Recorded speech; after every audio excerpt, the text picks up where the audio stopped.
Good evening and welcome back to Sports Talk ATL. I am Chase Earl, joined by Jake Gordon and Alex Orta, and this is home to the back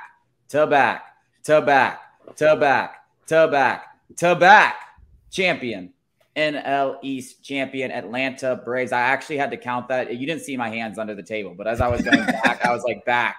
I was like, all right, that's 6. They wrap up the division on September 13th. There's so many things you can say about this team, but I just want to say that this was never going to be close. I've said it the whole time. Like, they were significantly better than everyone, not just in the NL East. So I'm not even crapping on the Phillies. I've said it a million times. I still think the Phillies are the toughest matchup for the Braves in the postseason. They're a fantastic team.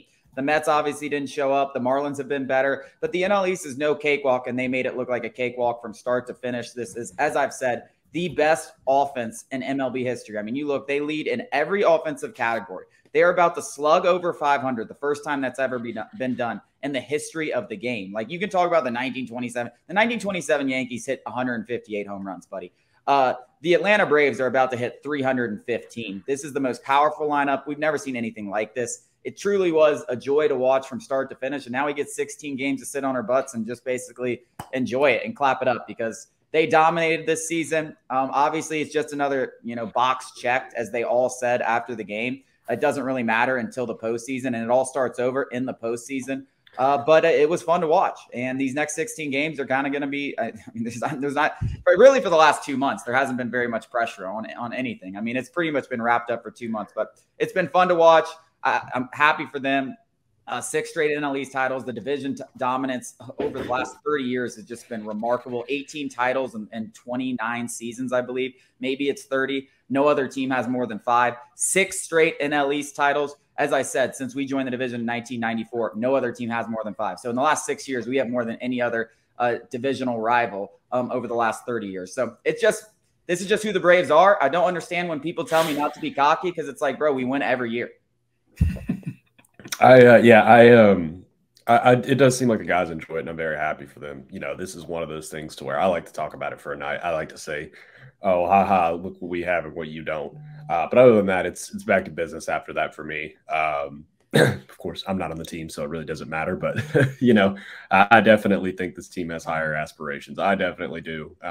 It's always great to win the division and shove it in everybody's faces, but, bigger and better things.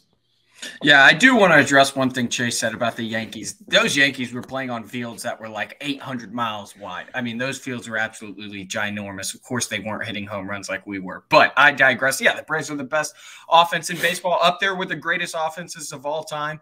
A bunch of old heads would say those Yankees, it doesn't really matter. We're young, and this is the greatest offense we've ever seen, and it's not even particularly close.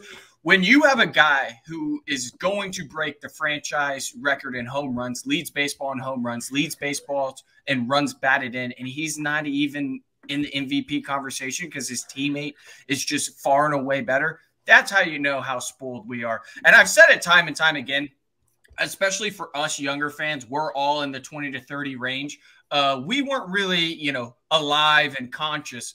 We were alive, but just weren't conscious of those 90 Braves. And for all those younger Braves fans out there, we are currently in the glory days, the good old days, the golden years, because we're going to look back in about a decade, and we might just be looking at each other and be like, damn, you guys remember those 2020 Braves, that decade of just dominance? Because we're right in the midst of it. Don't take this for granted, because this doesn't come around too often. Yeah, we talk about it, as Atlanta sports fans. We've had some very small flashes of success with the Hawks, where they make a miracle conference finals run. We got the Falcons make a miracle Super Bowl run and then embarrass themselves. And other than that, there hasn't really been a lot of sustained success outside of the Braves. You can see the flag over my shoulder. I do have Georgia football, but other than that, even really, then, that's recent. Exactly. That's less recent than this, pretty much. Actually, yeah, it is, exactly. It's less recent than this. But I thought it was interesting. Our friend Matt Kritzberg, I think he said it was Ronald Acuna and Kyle Wright joined in 2018. Austin Riley joined in 2019, and neither of them don't know what it's like to not win a division title since they've been. We're spoiled. It's just crazy. We're just spoiled. I can't say enough about this team. And Jake, I think that you're right. We can all, pat ourselves on the backs and we can all celebrate and we're all excited. And listen, all the people who are saying, you guys aren't on the team, you guys aren't on the team, you go ask the players how important fans are and then come back to me. It's a relationship. The players feed off the fans feed off the players. And listen, we're not on the field. Of course we're not, but this wouldn't be sports wouldn't be a thing without fans. Like we're the ones who keep sports running. So Braves fans, pat yourselves on the back. I watch the Braves. I've watched 90-ish, 95% of the games. Yeah, I'm going to say we are six times in a row National League East champions. I mean, I'm going to say that is maybe the biggest gripe I have with sports fans is when you say you're not a part of the team. Go off, King. Or when you're gatekeeping, you're like, oh, you didn't go to college or you're not from Atlanta. No, everybody can come be a fan of my team. I want a big fan base. That's what I like. And you can always say we to me. The fan police are so annoying. They're up there too with the people. They're like, you shouldn't wear jerseys. That's weird. Like, dude, who cares? Like, what? Why? Okay, if I go to a ball game, I'm not looking around saying, what's everybody wearing? Yeah. What's wrong with you, man? Also, speaking into the fans, I mean, you just talk about the fan turnout at the Battery, and I know the Battery has a big thing to do with it. I know the product on the field has a lot to do with it, but just in general, I mean, you talk about every year, and listen, Liberty Media 7 years ago, people were talking about, we got to get rid of them. We're never going to spend with them. We're never going to spend with them. And yes, Liberty Media isn't just like an owner like Arthur Blank or an owner like Jerry Jones or something like that, or Hal Steinbrenner or something like that, where they're going to spend hand over fist. They are definitely about their pockets first. But because fans have consistently shown up and they've been the most packed ballpark in all of baseball for 6 years running now, that's why we have the highest payroll we ever have. And I talked about it after we won our on TikTok and on Twitter and stuff, after we won our 6th straight division title. Like 14 is no longer, like, I haven't brought it up yet, but 14 is no longer out of the realm of possibilities because this core is locked up. We're just going to replenish this farm system. We're going to spend hand over fist more than every other season. It's just going to keep growing and growing and growing. And they've talked about it. Like, we are going to be a top 5 payroll. We're already really close, but we're going to be up there with maybe not the Mets, but 3, 4, like we're going to be up there with the top spenders in all of baseball. And it's only going to get better from here. It's only going to get better from here. So if you're in the NL East and you're a team like the Mets, and I know the Mets are going to spend a ton, and I do expect them to bounce back, but you got to understand, like, there's an expectation here in Atlanta that if you can't at least reach this bar that we've hit this year, you're not going to beat us, because we are going to be better next year. And we might be better the year after that. We might be better the year after that. So yeah, we've set a bar, a standard for ourselves of excellence. And we're going to try to get better year after year after year. And there's no reason we've shown that we can't do it, because last year's team was better than the one that won the World Series. This team's year's better. And I expect next year's team to be better as well. Yeah. That's how it should be. This is like one of the all-time great franchises in all of sports. And that's how it should be.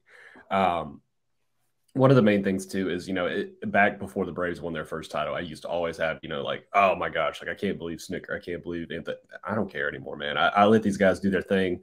I let the chips fall where they may. Maybe I'll have a criticism here and there, but it's definitely not like, oh, I know more than these guys at this point, because what they put together is, it's poetry on the field. You watch these guys play.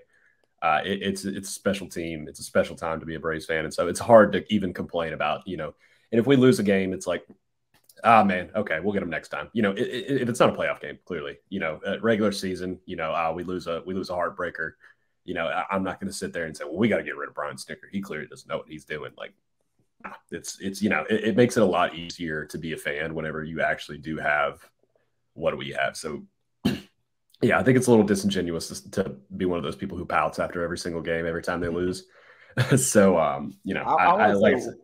I want to say one last thing before we wrap this segment up, because I always talk about this in baseball. And I think when you win the division, it's the perfect time, because I really value the division championships, because I think the best team in baseball is really the best team that had the best record at the end of the season. So I know the playoffs are sometimes turns into a crapshoot and who knows what happens. But from top to bottom, from Alex Anthopoulos to Brian Snicker, to the product on the field, to the coaches in the minor leagues, to the developmental staff, to all that, the Braves have the best in every single area. And that's why they're here where they are today. That's why they've won 6 straight national championships, division championships. And that's why they have a very good chance at a sustained dynasty. And obviously you got to win World Series to be called in that conversation, but there's no reason this team can't win it all this year. There's no reason they won't be the favorites for the next 5-6 years, and maybe even further after that. So from top to bottom, this organization has just been almost mistake-free. And I think they said on the broadcast last night, I know all these expectations for the Braves, but let's listen. People in the preseason were talking about the Mets. The Mets are going to win the division. They're going to win the division. And I know maybe you're just trying to be contrarians or whatever, but people were saying that Brian Snitker deserves his flowers. Like, eventually you got to give this guy another Manager of the Year award, because